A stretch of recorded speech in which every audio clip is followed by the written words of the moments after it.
তৃতীয় বিশ্বযুদ্ধ কি তবে মধ্যপ্রাচ্য থেকেই শুরু হতে যাচ্ছে? 2026 সালের মার্চ মাসের এক চাঞ্চল্যকর এবং বিস্ময়কর তথ্যে কেঁপে উঠেছে গোটা বৈশ্বিক ভূ রাজনীতি। ইরান অত্যন্ত সুনির্দিষ্টভাবে ইঙ্গিত দিয়েছে যে তারা ঐতিহাসিক পরমাণু চুক্তি বা জেসিপিওএ থেকে আনুষ্ঠানিকভাবে বের হয়ে যাচ্ছে। শুধু তাই নয়, তেহরান এখন মনে করছে আন্তর্জাতিক পরমাণু বিস্তার রোধ চুক্তি বা এনপিটিতে স্বাক্ষরকারী দেশ হিসাবে থাকা তাদের জন্য এখন সম্পূর্ণ অর্থহীন এবং পণ্ডশ্রম। কিন্তু বিশ্বজুড়ে এখন সবচেয়ে বড় প্রশ্ন, বিশ্বের অন্যতম প্রধান সামরিক পরাশক্তি মার্কিন যুক্তরাষ্ট্র এবং তাদের মধ্যপ্রাচ্যের সবচেয়ে শক্তিশালী মিত্র ইসরায়েল কেন ইরানের উপর সরাসরি পূর্ণমাত্রায় আক্রমণ করতে ভয় পাচ্ছে? একের পর এক হুমকি ধমকি দেওয়া সত্ত্বেও কেন তারা বারবার শেষ মুহূর্তে এসে পিছু হটছে? এর পিছনে লুকিয়ে আছে ইরানের এমন এক গোপন ও ভয়ঙ্কর সামরিক কৌশল যা ওয়াশিংটন থেকে তেল আবিব সবখানেই কাঁপন ধরিয়ে দিয়েছে। আজকের বিশেষ প্রতিবেদনে আমরা উন্মোচন করব সেই সত্য।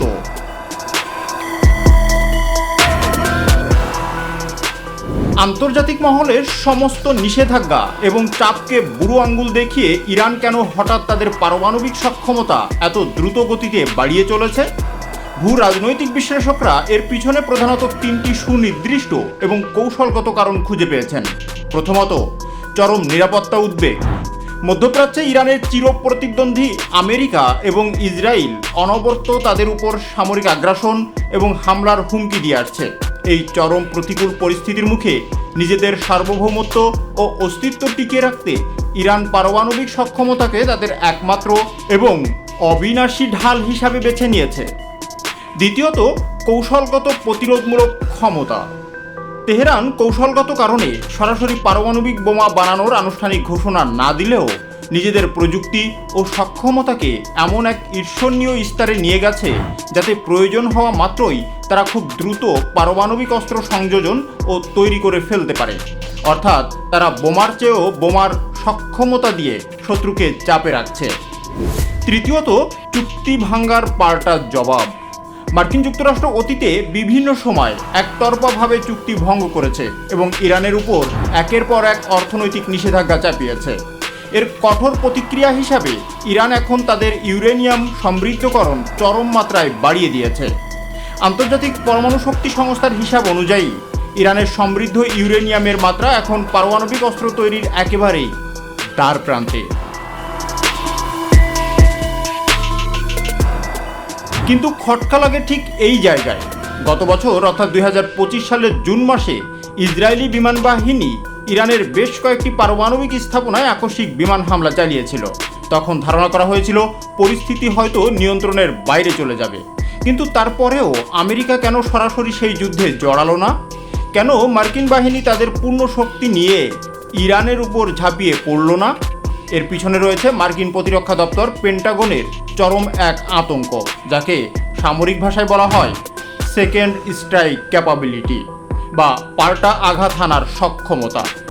হোয়াইট হাউস এবং মার্কিন জেনারেলরা খুব ভালো করেই জানেন ইরানের উপর প্রথম দফায় যতই শক্তিশালী হামলা চালানো হোক না কেন, তাদের ভূগর্ভস্থ মিসাইল বাংকার এবং সামরিক ঘাঁটিগুলোকে এক লপ্তে পুরোপুরি ধ্বংস করা অসম্ভব।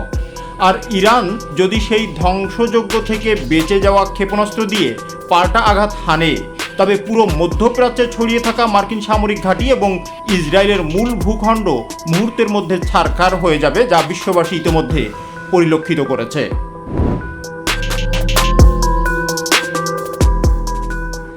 সামরিক ঝুঁকি ছাড়াও এখানে জড়িয়ে আছে এক বিশাল ভৌগোলিক এবং অর্থনৈতিক ঝুঁকি। ইরান যদি হরমুজ প্রণালী বন্ধ করে দেয়, তবে বিশ্ব অর্থনীতি স্থবির হয়ে পড়বে, সেই আশঙ্কা আগে থেকেই ছিল। এবং তেলের বাজারে এমন আগুন লাগবে যা সামলানোর ক্ষমতা বর্তমান বিশ্বের কারোরই নেই। এই যুদ্ধ শুরু হলে তা শুধু মধ্যপ্রাচ্যে সীমাবদ্ধ থাকবে না, বরং তার ডেকে আনবে এক বৈশ্বিক মহাবিপর্যয়। আর যখন 2026 সালে দাঁড়িয়ে ইরান এনপিটি চুক্তিকে তাদের জন্য অকার্যকর ঘোষণা করছে, তখন যুক্তরাষ্ট্র সম্পূর্ণ নতুন এক কূটনৈতিক হিসাব নিকাশ করতে বাধ্য হচ্ছে। মূলত একটি দীর্ঘমেয়াদী, অন্তহীন এবং সহিষ্ণু যুদ্ধের এই চরম ও ভয়াবহ ঝুঁকির কারণেই মার্কিন বাহিনী শেষ মুহূর্তে এসেও ইরানের উপর পূর্ণাঙ্গ সামরিক আক্রমণের পথ থেকে বারবার পিছু হটতে বাধ্য হচ্ছে। বিশ্ব রাজনীতিতে ইরানের এই চাল এখন আমেরিকাকে ব্যাকফুটে ঠেলে দিয়েছে। এখন দেখার বিষয়, ওয়াশিংটন কি আলোচনার টেবিলে ফিরে, নাকি মধ্যপ্রাচ্যের এই বারুদের স্তূপ যে কোনো মুহূর্তে আবারও বিস্ফোরিত হয়। এ বিষয়ে আপনার মূল্যবান মতামত কমেন্ট বক্সে জানাবেন।